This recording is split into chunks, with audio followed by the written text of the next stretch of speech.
Prezados jovens, a paz do Senhor. Estamos aqui em mais um domingo para uma escola bíblica dominical. Meu nome é Jasson de Carvalho e fomos convocados pela liderança da escola bíblica dominical para ministrar a lição de número 8 nesta manhã. Para mim é um prazer estar aqui com vocês e vamos juntos estudar essa lição tão maravilhosa. Eu gostaria desde já que você desse o like aí neste vídeo, compartilhasse também esse vídeo com seus amigos, com seus parentes, com as pessoas próximas a você. Gostaria também que você, amado ouvinte, que porventura esteja nos visitando nesta manhã, também dê o seu like, faça um comentário, entre ao vivo aí no chat. Para nós da Igreja Marcas do Evangelho, será uma bênção ter você conosco aqui nesta manhã. Estamos num novo endereço, aqui na Expedito Garcia, na antiga do Coro, e vai ser um prazer ter você conosco, quem sabe também um dia nos visitando e compartilhando conosco as bênçãos do Senhor. A lição de número 8 tem por tema a tentação de fugir do julgamento divino. O texto áureo se encontra em Jeremias, capítulo 17, versículo 5. E a leitura bíblica em classe, Jeremias, capítulo 17, versículo 1 até o versículo 10. Vamos fazer uma oração introdutória, uma oração para que Deus possa nos abençoar nesta manhã. Senhor, meu Deus, meu Pai, na Tua presença, queremos Te agradecer neste momento, queremos Te louvar por essa oportunidade que temos de estarmos aqui para ministrarmos a palavra de Deus para os jovens. Senhor, meu Deus, que o Senhor possa nos capacitar, que o Senhor possa nos orientar, que o Senhor possa nos dar a palavra e com isso todos nós sejamos abençoados nesta manhã. Amém. Meus prezados jovens, prezados irmãos da Assembleia de Deus, Marcas do Evangelho, o título da lição de hoje é A Tentação de Fugir do Julgamento Divino. Conforme disse, o texto áureo se encontra em Jeremias, capítulo 17, versículo 5. O que diz lá em Jeremias, capítulo 17, versículo 5? Maldito o homem que confia no homem e faz da carne o seu braço e aparta o seu coração do Senhor. A leitura bíblica em classe se encontra em Jeremias, capítulo 17, versículo 1, até o versículo 10. Vamos juntos então fazermos a leitura bíblica em classe juntamente com todos os irmãos aqui da Igreja Marcas do Evangelho. Vamos lá então ler Jeremias capítulo 17, versículo 1 até o versículo 10. O pecado de Judá está escrito com um ponteiro de ferro, com ponta de diamante gravado na tábua do seu coração e nos ângulos dos seus altares. Seus filhos se lembram dos seus altares e dos seus bosques, e das árvores verdes sobre os altos outeiros. Ó minha montanha, no campo, a tua riqueza e todos os teus tesouros darei por presa, como também nos teus altos, por causa do pecado em todos os seus termos. Assim, por ti mesmo te privarás da tua herança que te dei, e far-te-ei servir os teus inimigos na terra que não conheces, porque o fogo que acendestes da minha ira arderá para sempre. Assim diz o Senhor: maldito o homem que confia no homem, faz da carne o seu braço e aparta o seu coração do Senhor. Porque será como a tamargueira no deserto, e não sentirá quando vem o bem. Antes morará nos lugares secos do deserto, na terra salgada e inabitável.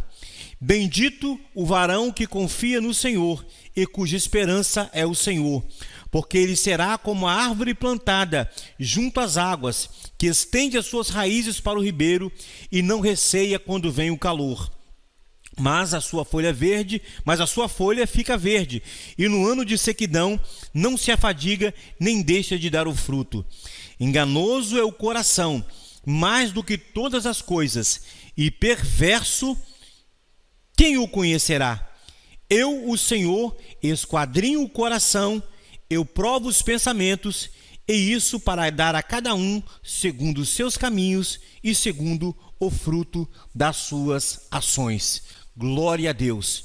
Meus amados irmãos, esta é uma lição muito interessante e uma lição muito também propícia para os jovens da Assembleia de Deus Marcas do Evangelho. Conforme eu disse aqui anteriormente, é um prazer para mim poder estar aqui, compartilhar com vocês esta lição. E eu vejo essa lição, quando eu estava estudando essa lição, eu tive assim essa percepção de ser um assunto assim bastante pertinente, bastante importante para nós, podemos assim dizer, para todos os jovens da igreja.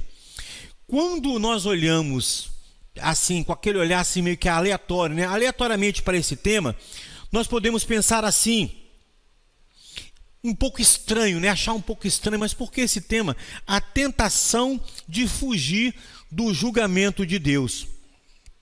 Mas nós sabemos que nós temos uma igreja com os jovens assim muito inteligentes, com os jovens que estudam a palavra, e eu creio que aqueles que estudaram a lição poderão perfeitamente entender o porquê o comentarista da lição escolheu esse tema.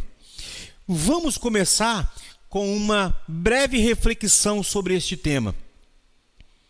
Será que o homem, através das suas escolhas, através das suas decisões, ele consegue fugir do julgamento divino? Será que o homem consegue fugir daquilo que Deus já determinou? Será que o homem ele consegue fugir daquilo que já está designado no coração dele, caso não haja um arrependimento da sua parte, como aconteceu com a nação de Judá, com o povo de Deus? Será que eles conseguiriam fugir assim de algo que Deus já havia determinado? Nós vamos ver esta resposta no decorrer da lição. E eu gostaria que você, jovem, comentasse aí no chat, falasse aí qual a sua opinião. Será que o homem ele consegue fugir de algo que Deus já determinou, de algo que Deus ele já pré-estabeleceu, à medida que, obviamente, não haja um arrependimento da sua parte, do seu coração? Nós vamos estudar isso nesta manhã. E para nós compreendermos melhor esta lição, nós vamos ver que é uma lição que, quando nós começamos a nos aprofundar um pouquinho mais, é uma lição que fala sobre o reino de Judá, é uma lição que fala sobre um período de transição dos últimos 5 reis de Judá, onde o profeta Jeremias ele esteve presente, ele atuou num período de 5 reis de Judá, dos últimos 5 reis de Judá, até a queda de Judá, até a queda de Jerusalém. Então nós vamos pegar um pouco dessa parte histórica, nós vamos falar um pouco acerca também do profeta Jeremias, que foi um profeta fundamental nesse período, um profeta que lutou arduamente ali, praticamente, podemos assim, não vou dizer sozinho, porque ainda havia profetas e homens de Deus naquele período, mas foi um homem que teve uma luta tremenda com os sacerdotes, com os falsos profetas da época e com a própria nação de Judá, que não aceitavam as suas profecias, as suas advertências. Pois bem, um pano de fundo histórico para compreendermos melhor a lição de hoje. Especificamente, o reino de Judá estava completamente desviado. Sacerdotes, profetas, a própria nação de Israel, eles estavam todos afastados de Deus. Haviam se rebelado contra o Senhor. As advertências proféticas de Jeremias praticamente não surtiam efeito para o povo. O povo rejeitava as advertências proféticas de Jeremias, de que era necessário um arrependimento, de que havia um povo do norte que viria para assolar a nação, e aquele povo simplesmente não acreditava. Aquele povo simplesmente rejeitou as profecias de Jeremias. Então, o julgamento divino, ele viria como consequência do pecado da nação. Mas o povo, em sua dura cerviz, com seu coração endurecido, rejeitou as palavras do profeta Jeremias e passaram a acreditar nos falsos profetas. Passaram a acreditar em homens, passaram a acreditar em palavras humanas, em homens que queriam, assim, vamos dizer assim, meio que fazer uma média com o rei de Judá naqueles períodos. Os homens que queriam, tipo assim, dizer, não, vamos ficar tranquilo, nós temos o templo aqui, nós temos os nossos sacrifícios, nós temos a lei, como que pode acontecer de nós sermos levados cativos? Então eles rejeitavam simplesmente a palavra do profeta Jeremias. Nós vamos ver que eles acreditavam que eles eram a nação do Senhor.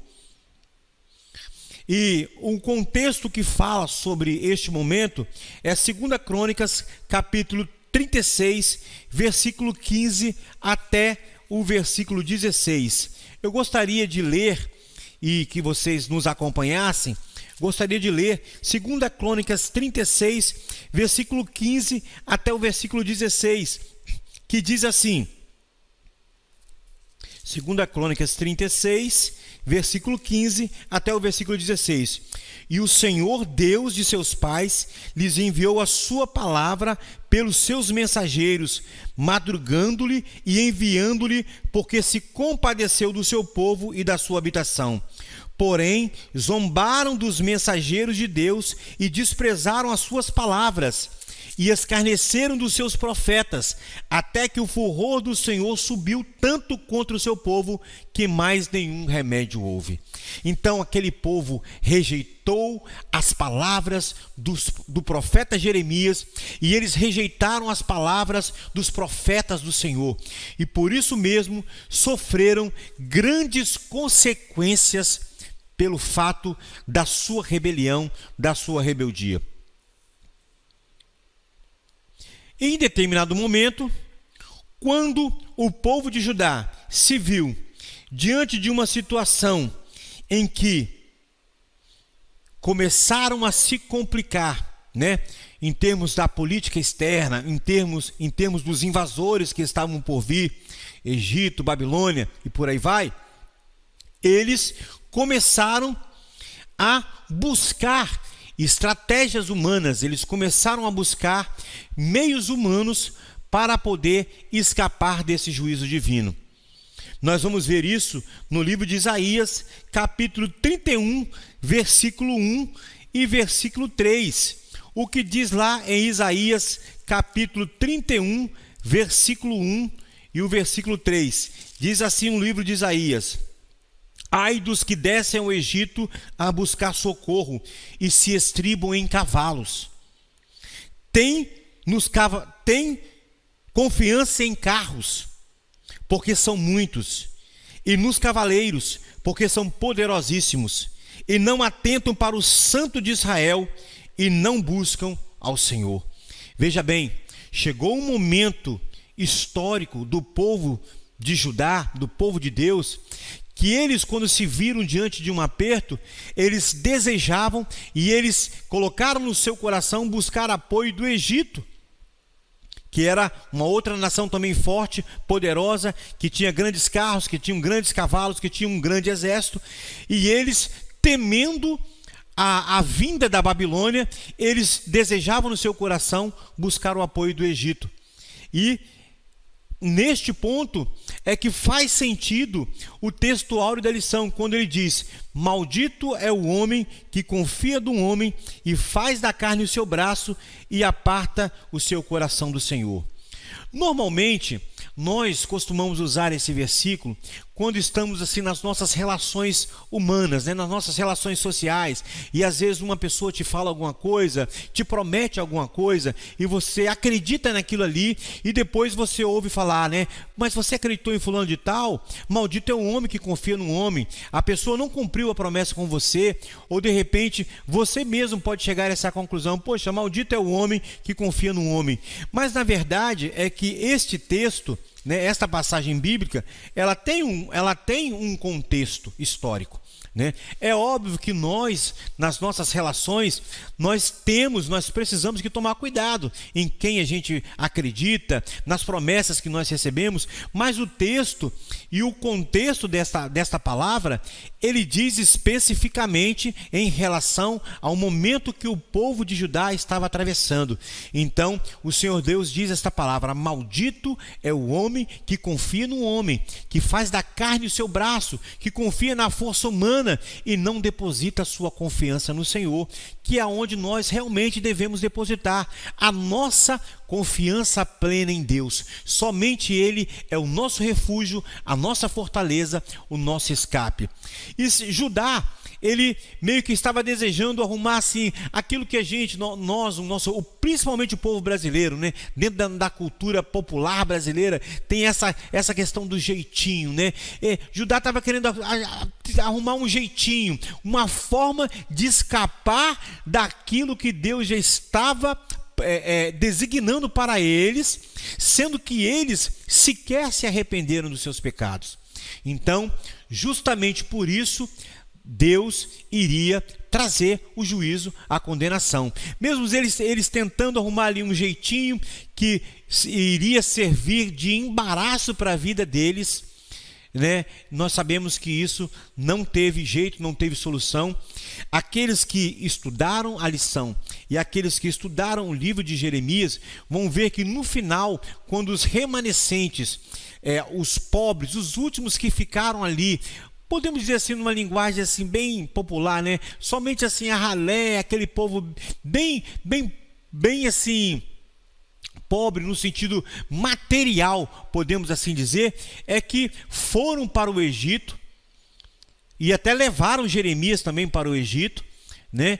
E nós vamos perceber que ali no Egito não era a vontade de Deus que a nação de Judá ficasse, a nação de Judá permanecesse. O profeta Jeremias profetizou para eles também ali no Egito e a situação não foi nada fácil para o povo de Judá.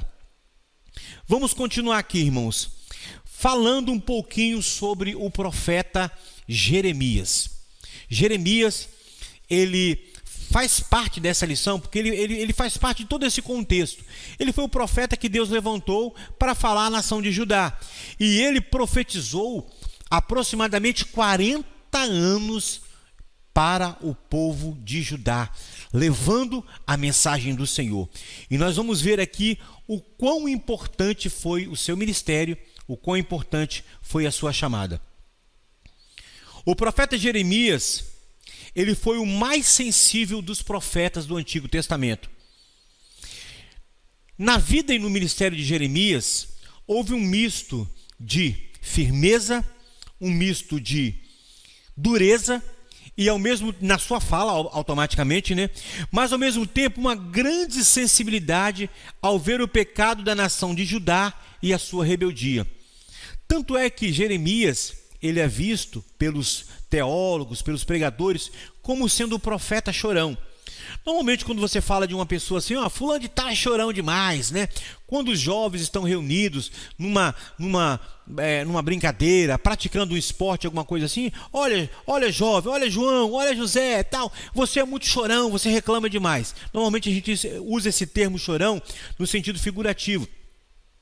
Jeremias, ele foi considerado o profeta chorão porque ele lamentava e ele sofria, o seu coração se compungia quando ele via o povo sem arrependimento, o povo no pecado, o povo adorando a falsos deuses, o povo adorando a Baal, adorando a rainha dos céus, conforme o texto bíblico diz, o povo se contaminando, se prostituindo nos montes, o povo em adultério, no sentido assim de abandonar o Deus de Judá, o Deus de Israel, para adorar outros deuses. Então Jeremias, ele se compungia.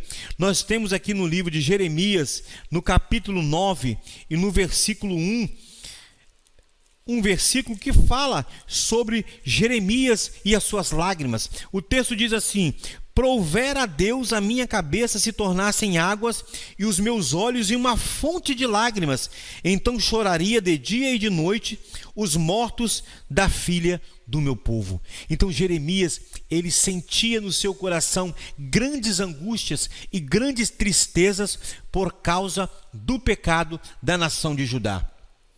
Agora vejam bem, irmãos, Jeremias, Prestem muita atenção nesse ponto aqui que nós vamos falar, porque eu quero me dirigir a você, jovem, que está assistindo essa aula de hoje. Jeremias, ele era proveniente de uma família sacerdotal. Ele era filho de Ilquias, da região de Anatote. A região de Anatote era a cidade dos levitas. Distava aproximadamente 15 quilômetros ao nordeste de Jerusalém e ficava ali nas encostas do Monte das Oliveiras. Embora Jeremias fosse de uma família sacerdotal, Jeremias foi chamado para ser profeta. Vejam bem, Jeremias, ele era de uma família, podemos assim dizer, de um clã sacerdotal. O seu pai era sacerdote. E era natural que a sua família e também a sociedade ali em torno da cidade de Anatote vissem em Jeremias um futuro sacerdote. No entanto, Deus, ele quebrou esse paradigma na vida de Jeremias. Mas, irmão Jasson, de que maneira Deus quebrou esse paradigma na vida de Jeremias? Deus, ele chama Jeremias, ainda jovem, ainda bem moço, ali por volta dos seus 20, 21 anos de idade, para ser profeta do Senhor. Vejam bem, se Jeremias fosse sacerdote, ele seria, com certeza, um grande homem de Deus como sacerdote. Mas o Senhor chamou Jeremias para ser profeta do Senhor. E o texto sagrado diz em Jeremias, no capítulo 1 e no versículo 5, a mensagem de Deus para Jeremias, quando da sua comissão, quando do seu chamamento, a mensagem diz assim: antes que eu te formasse no ventre, eu te conheci, e antes que saísse da madre, te santifiquei, e as nações eu te dei por profeta. Então vejam bem, Jeremias foi chamado por Deus antes mesmo que fosse formado no ventre de sua mãe. Deus, pela sua onisciência, pela sua onipotência, pelo seu conhecimento de antever todas as coisas, de prever e antever todas as coisas, já havia comissionado Jeremias para ser profeta do Senhor. Então, mesmo que ele fosse de uma família sacerdotal, em algum momento na sua trajetória, ele iria saber e iria conhecer, como de fato conheceu, que ele seria um profeta de Deus, um homem chamado para arrancar, para derribar, um homem que seria perseguido, maltratado, mas que falaria a palavra de Deus com verdade para o povo.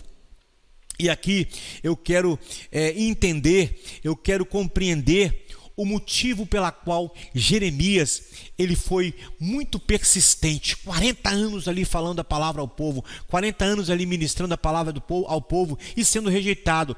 Sabe qual foi, jovem, o motivo de tanta resiliência, de tanta força de Jeremias? O fato dele ter sido chamado e convocado por Deus. Isso fez uma diferença tremenda na sua vida. Era que, como ele pensasse assim, todas as vezes que alguém rejeitasse a sua palavra, alguém rejeitasse a sua mensagem, ele pensasse assim: não, eu fui chamado antes de nascer, eu fui escolhido antes de estar no ventre da minha mãe, eu já fui comissionado por Deus, e eu venho de uma família sacerdotal. Eu teria tudo para ser sacerdote, mas Deus me chamou para ser profeta, e agora eu vou cumprir o meu chamado, eu vou cumprir o meu ministério, eu vou cumprir a minha vocação. Falando a você, jovem, neste momento, esteja atento ao chamado de Deus. Esteja atento à vocação que Deus ele tem para a sua vida. Talvez você se pergunte aí: mas qual é o meu chamado? Qual é a minha vocação? Qual é o meu ministério? Talvez haja uma ansiedade até no seu coração de você tentar se encaixar, tentar entender qual é o plano de Deus para a sua vida. O que eu tenho a te dizer é o seguinte: eu que tenho alguma caminhada, não sou assim tão jovem, não sou tão velho e também não sou tão jovem assim, podemos assim dizer, mas eu posso lhe falar com toda a certeza do seu coração: fique na presença do Senhor. Busque a presença do Senhor. Faça a obra de Deus. esteja disposto, esteja disponível em trabalhar na obra do Senhor. Se é para você cantar, você canta. Se é para você pregar, você pregue. Se é para você trabalhar na tesouraria, você trabalhe. Se é para você trabalhar na obra, limpando alguma coisa, zelando por alguma coisa na casa de Deus, faça a obra de Deus, que no momento certo, Deus ele vai dirigindo o seu caminho, Deus ele vai dirigindo os seus passos, e você vai se encaixar naquilo que Deus realmente quer, e você vai entender a chamada de Deus para a sua vida, e o próprio tempo e as próprias habilidades suas vão se desenvolver com o tempo, e você vai compreender qual é verdadeiramente a sua paixão e a sua obra, o seu trabalho no corpo de Cristo, seja fazendo louvor, seja ministrando a palavra, seja tocando um instrumento, porque é assim que acontece na nossa vida, foi assim que aconteceu conosco. Também já trabalhamos muito na obra de Deus, já trabalhamos em tesouraria, já trabalhamos tocando, já trabalhamos cantando, já fizemos louvor, enfim, até que com a medida em que o tempo vai passando e você vai se dedicando na obra de Deus, as coisas vão se encaixando e você vai compreendendo o que Deus tem de melhor para a sua vida. Louvado seja o nome do Senhor. Meus amados irmãos, meus queridos jovens, nós vamos ver aqui também que Jeremias, um ponto muito importante nessa lição, é que o livro de Jeremias, quando nós começamos a estudar o livro de Jeremias os acontecimentos não estão em ordem cronológica. Isso dificulta um pouco a interpretação do livro. Mas tem alguns pontos em que o autor ele fala, olha, no período tal do rei Jeoaquim ou do rei Zedequias aconteceu isso, aconteceu aquilo. Então a gente vai começando a encaixar as peças desse quebra-cabeça e vai entendendo melhor o livro de Jeremias. Jeremias começou seu ministério no 13º ano do reinado de Josias, por volta de 627 a.C. Por mais de 40 anos ele profetizou ao povo no período dos últimos 5 reis de Judá. Então, Jeremias pegou ali a parte final do reino de Judá. Quais foram esses 5 reis de Judá? Josias, Joacás, Jeoacás, Eliaquim, que teve o nome mudado para Jeoiaquim, e Matanias, que teve o nome mudado para Zedequias. Vejam bem, 5 reis de Judá Jeremias profetizou, no período de 5 reis de Judá. Alguns reis, como eu disse aqui, Eliaquim, ele teve o nome mudado para Jeoiaquim, e Matanias, que teve o nome mudado para Zedequias. Essas mudanças de nome, quando nós encontrarmos neste período histórico aqui, essas mudanças de nome representavam um ato de soberania por parte daquela nação que era mais forte e que sobrepujava a nação mais fraca, no caso, Judá. Nós vamos ver aqui que tanto o Egito como a Babilônia, nesses períodos dos últimos 5 reis, eles tiveram momentos em que eles cercaram Judá e passaram a exercer ali uma soberania em relação ao povo de Judá. E essa mudança de nome, ela tem um aspecto psicológico muito forte, porque a ideia era que o povo e a própria nação de Judá entendesse que eles, naquele momento da história, eles eram vassalos, seja do Egito, seja da Babilônia. Para uma melhor compreensão desse período histórico aí, desse período de transição dos últimos 5 reis de Judá, vale a pena os jovens lerem 2 Reis capítulo 22 até o capítulo 25 e 2 Crônicas capítulo 34 até o capítulo 36. E fazendo assim um breve comentário dessa transição desses 5 reis aí de Judá, nós vamos ver o seguinte: começa com Josias, que automaticamente foi assim o último grande rei de Israel, de Judá, talvez um dos maiores reis de Judá. Foi justamente Josias. No seu período, ele realizou um grande reavivamento, encontraram lá o livro da lei no templo que estava em reforma, e Josias então compreendeu que haveria de fazer uma grande reforma, e realmente fez uma grande reforma. Reparou o templo, que há mais de 60 anos, desde os dias do rei Ezequias, que não havia uma reforma tão grandiosa no templo em Jerusalém. Então Josias foi um rei que fez o que era reto aos olhos do Senhor.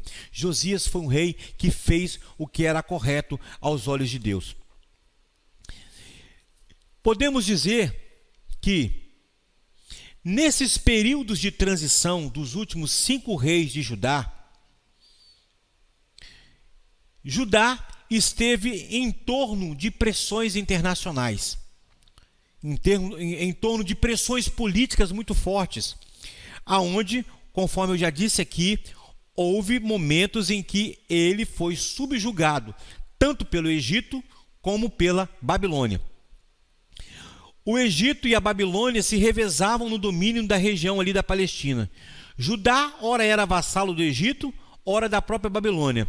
Portanto, o reino de Judá vivia sempre na iminência de cair definitivamente. O reino de Judá esteve sempre ali, por um triz, como diz aí, né, na linguagem popular, no fio da navalha, para poder ele cair definitivamente. Fato que aconteceu definitivamente no período do Império Babilônico, por falta de arrependimento do povo, porque Deus já havia determinado, porque o povo havia transgredido a lei de Deus. Então, por volta do ano de 605 a.C., começam ali as primeiras deportações para a Babilônia.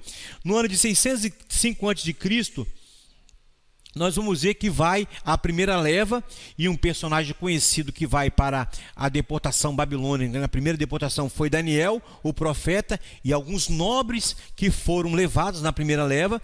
A segunda leva foi em 597 a.C., o profeta Ezequiel, que foi um dos grandes profetas também do Senhor, vai nessa segunda leva. E por fim, no ano de 586 a.C., a cidade de Jerusalém é destruída, o templo é destruído, eles levam ali a última parte dos nobres para a Babilônia, e só fica realmente ali uma pequena parte ali dos remanescentes, né, que ficam ali em Judá, e que depois também alguns dessa parte aí, desse remanescente, vão para o Egito. Então, meus queridos irmãos, Jeremias, concluindo essa parte aqui, falando um pouquinho sobre Jeremias, ele teve um ministério profético reprovador. Veja bem, não reprovado, mas um ministério profético reprovador. Mas, irmão Jasson, como isso? Reprovador por quê? Porque ele reprovava a nação de Judá. Ele condenava o pecado do povo de Judá. Ele trazia mensagens fortes de condenação, mensagens de exortação para o povo de Judá. Nós vamos ver aqui que ele fora enviado para anunciar a Jacó a respeito dos seus pecados e adverti-los dos juízos de Deus que se aproximavam deles. Os primeiros 19 capítulos de Jeremias parecem ser os pontos culminantes dos sermões de Jeremias, no que se refere à reprovação dos pecados de Judá e o anúncio do juízo divino. Nós vamos ver aqui em Jeremias capítulo 2, versículo 13, um versículo que fala muito acerca do próprio coração de Deus, como Deus se sentia quando via o povo no pecado. E diz assim: porque o meu povo fez 2 maldades, a mim me deixaram o manancial de águas vivas e cavaram cisternas rotas que não retêm as águas. O meu povo fez 2 maldades, deixaram o manancial de águas vivas e cavaram cisternas rotas que não retêm as águas. Lamentavelmente, era essa a situação de Judá. Meus irmãos, que nós nunca venhamos deixar o nosso coração ser invadido pelo pecado, que nós nunca venhamos deixar o nosso coração ser tomado pela iniquidade, a tal ponto de nós abandonarmos o manancial de águas vivas e ficarmos experimentando águas barrentas, águas sujas do mundo. que o nosso coração esteja purificado pela palavra do Senhor e por Jesus Cristo. Louvado seja Deus. Então, meus irmãos, Jeremias, ele foi um profeta reprovador, porque reprovava o pecado do povo, e também foi um profeta sofredor. Como sofreu Jeremias? Como sofreu esse homem de Deus? Jeremias, ele sofreu conspiração de morte. Jeremias, ele foi ferido por Pazur, foi colocado num tronco. Jeremias, ele foi perseguido pelos falsos profetas e sacerdotes. Jeremias, ele foi uma espécie de apóstolo Paulo do Antigo Testamento, se nós podemos assim dizer, né? Porque assim como Paulo foi perseguido duramente, foi apedrejado, foi perseguido, sofreu naufrágio e sofreu grandemente na mão dos seus perseguidores, Jeremias também no Antigo Testamento sofreu e sofreu muito. Foi perseguido, foi maltratado, foi para o calabouço, foi preso, enfim, toda a história de Jeremias, toda essa parte do sofrimento de Jeremias se encontra em Jeremias capítulo 26, em Jeremias capítulo 37, em Jeremias capítulo 38. Eu espero que vocês depois leiam com calma essas passagens, porque retratam o sofrimento de Jeremias. Mas eu quero dizer aqui que mesmo diante de tanto sofrimento, Jeremias permaneceu perseverante, resiliente e firme em servir a Deus. Firme em servir a Deus. Eu quero dizer para você, jovem, tenha a plena certeza disso. Se você é chamado, se você é escolhido por Deus, se você recebeu uma chamada de Deus, saiba perfeitamente que as coisas não vão acontecer tudo muito fácil para você. Que as coisas não vão acontecer tudo muito fácil e muito rápido na sua vida, não. Porque tudo tem um tempo. Tudo tem um período de transição. Vai haver momentos de muita luta, vai haver momentos de muitas dificuldades, de muitas provações na sua vida. Mas fique firme, fique consciente de que você é chamado por Deus, de que você é uma pessoa escolhida por Deus e que na hora certa as coisas vão acontecer na sua vida. Deus vai abrir as portas, Deus vai te dar vitória, você vai sofrer, você vai passar por humilhações, talvez já tenha até mesmo passado, esteja passando, mas esteja consciente de que você é escolhido por Deus, você foi escolhido para uma grande obra e Deus vai usar você de uma forma tremenda, de uma forma especial. Continuando aqui, o último relato que temos de Jeremias na Bíblia Sagrada é que os judeus remanescentes, isso lá na frente, já no final, no período da terceira deportação do povo de Judá para a Babilônia, nesse período é que os remanescentes o forçaram a descer ao Egito, e lá Jeremias ficou no Egito, pelo que se sabe, até o período da sua morte. A história, a tradição diz que Jeremias, a tradição oral diz que Jeremias foi martirizado no Egito. A Bíblia não fala, mas a tradição judaica diz isso. E o fato é que Jeremias foi um grande homem de Deus, um grande profeta do Senhor, escolhido por Deus para fazer a sua obra. Na parte 2 da lição aqui, nós temos a parte que fala sobre a busca pela ajuda dos egípcios. A busca pela ajuda dos egípcios. Judá, em determinado momento, ele agiu dessa forma, conforme eu diz aqui, tentando arrumar um jeitinho, né, para poder consertar e não ficar tão ruim a sua situação perante o Império Babilônico que viria. Então ele tentou de alguma maneira fazer tentar uma espécie de acordo, uma espécie de uma aliança com o Egito, sabendo que o Egito era uma nação forte, era uma nação resistente, era uma nação poderosa, e eles então, se nós ficarmos aqui próximo do Egito, ou se nós nos aproximarmos dele, nós vamos conseguir fugir daquilo que Deus, daquilo que está se dizendo, daquilo que o profeta está dizendo, a qual na verdade eles não creram, a qual na verdade eles não acreditaram. Mas quando eles viram que a situação estava começando a ficar mais apertada para eles, então eles tentaram fazer esse acordo.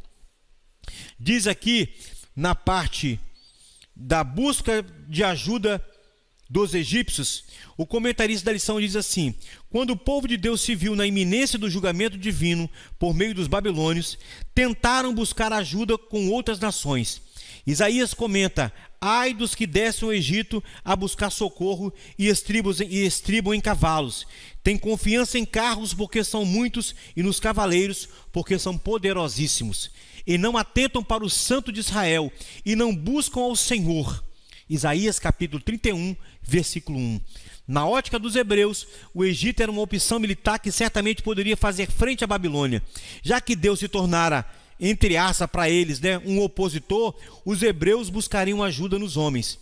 E por que os hebreus resistiram à Babilônia? Eles não viam a investida babilônica como um julgamento de Deus, mas sim como uma interferência na soberania que possuíam como nação. Então era dessa maneira que o povo de Judá via a Babilônia em relação a eles. Eles não viam que aquilo estava acontecendo como consequência do seu pecado, como consequência do seu erro, e sim como uma interferência na soberania do povo. Olha, esse povo está interferindo a nossa soberania, né? Nós estamos vivendo aí momentos atuais de guerras, de conflitos, né? A Rússia contra a Ucrânia. Então ali, né, sem entrar no mérito quem está certo, quem está errado, mas nós vemos ali perfeitamente que tem uma nação que está sendo afligida na sua soberania, né? Está sendo atacada por uma outra nação. Então, desta maneira, era que o povo de Judá erroneamente via as influências da Babilônia na sua vida. Entendeu? Então eles tentavam de alguma maneira buscar auxílio ali do Egito, e nós vamos ver que isso não era o que Deus desejava. Tanto é que o profeta Jeremias já havia profetizado para o povo de Judá que era necessário que eles se submetessem ao jugo da Babilônia, que o melhor para eles era eles serem disciplinados pelo jugo da Babilônia, porque era isso que Deus tinha em mente para o povo. Deus queria que a nação de Judá fosse de fato levada cativa para a Babilônia, passasse lá o tempo que fosse necessário, ou seja, 70 anos de exílio, podemos assim dizer, 70 anos no cativeiro babilônico, para que depois desse tempo o povo retornasse, o povo regressasse à sua pátria, resgatasse o seu templo, resgatasse os muros de Jerusalém, o povo voltasse, retornasse para o Senhor, e eles fossem definitivamente curados do grande mal que atrapalhou Israel, que fez com que a nação de Judá fosse contaminada constantemente pelo pecado, que fora a idolatria. Então, nós vamos ver que depois do cativeiro babilônico, depois que passou-se o tempo em que o povo foi disciplinado ali na Babilônia, o povo foi disciplinado ali, naquele período ali, por Deus. Então, quando eles voltaram curados desta, desculpe o termo, mas desta praga, né, da idolatria que tão mal fez para a nação de Israel. Então, daí a essa expressão que nós já falamos: maldito é o homem que confia num homem. Maldito é o homem que confia no homem. Maldito é o homem que faz da carne o seu braço. Porque foi dessa maneira que o profeta falou com a nação de Judá. Não adianta querer buscar por subterfúgios. Não adianta querer fugir da vontade de Deus, do plano de Deus. Nós também, às vezes, irmãos, jovens, eu quero dizer aqui também para você, jovem, né, que a lição é para os jovens. Então nós temos que fazer uma aplicação também para os jovens. Não fuja da vontade de Deus. Não fuja dos planos de Deus para a sua vida. Não importa qual seja. Se você tem um conhecimento, se você sabe, e se Deus já falou com você o que Ele deseja para a sua vida, o projeto que Ele tem para a sua vida, fique na direção que Deus tem para a sua vida. Fique no projeto, no plano que Deus tem para a sua vida. Não adianta querer buscar outros jeitinhos, outras formas que poderão servir de embaraço para a sua vida.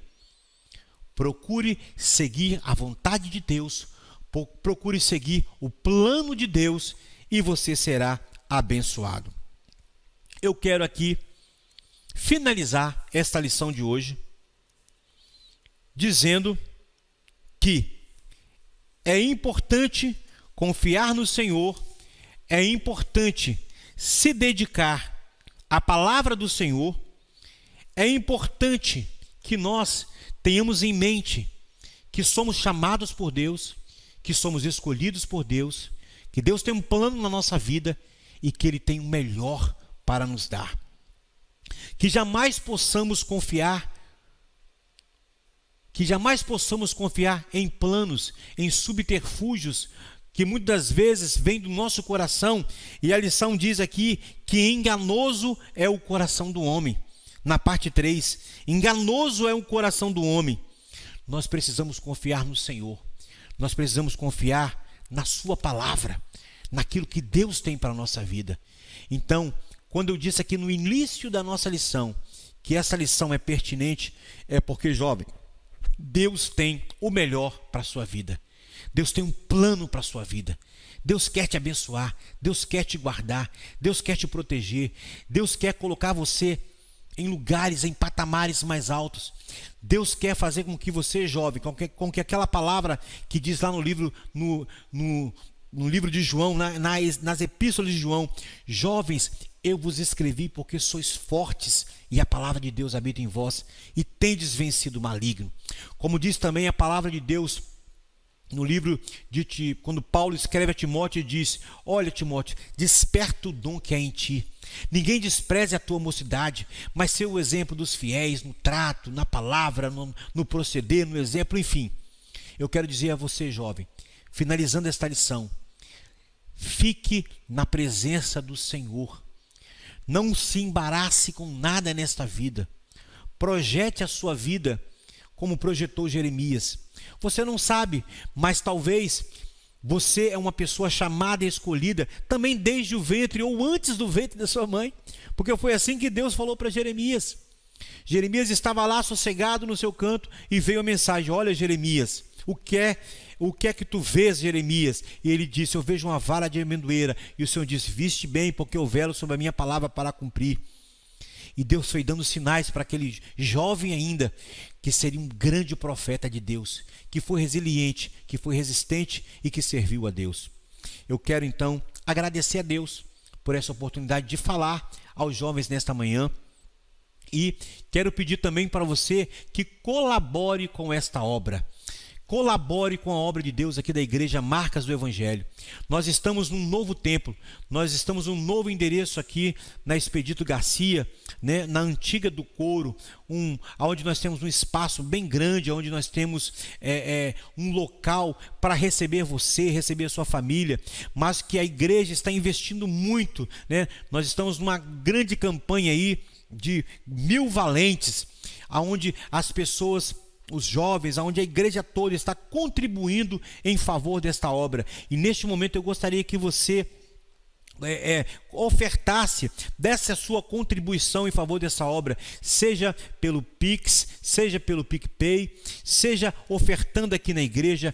Contribua em favor da obra do Senhor. Está aí abaixo aí o link, né, o QR Code, aonde você poderá contribuir em favor da obra de Deus. E eu quero então finalizar esta aula nesta manhã agradecendo a Deus por essa oportunidade e que você seja abençoado por Deus rica e poderosamente. Senhor, meu Deus, meu Pai, eu te agradeço por esta aula, que o Senhor possa continuar abençoando a vida dos jovens, que eles sejam cheios do Espírito Santo, que eles sejam tomados pelo teu Espírito, que eles sejam jovens fervorosos na palavra, na oração, no jejum, que eles sejam jovens capacitados por Deus para exercer a sua obra e o seu chamado. Eu te peço em nome do Senhor Jesus. Que Deus nos abençoe em nome de Jesus. Amém.